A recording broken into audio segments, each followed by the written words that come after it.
कर्मजं वा श्रवणनजं वा मानसं वापराधम् विहितम् अविहितं वा सर्वमेतत् क्षमस्व। जय जय करुणाब्धे श्री महादेव शंभो।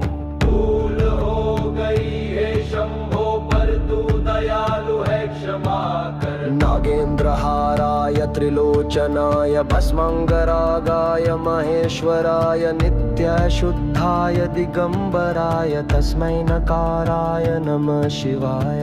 ब्रह्ममुरारिसुरार्चितलिङ्गं निर्मलभासितशोभितलिङ्गं जन्मज दुःखविनाशकलिङ्गं तत्प्रणमामि सदा शिवलिङ्गम्। सारी पीड़ा मिटाने वाला शिवलिंग।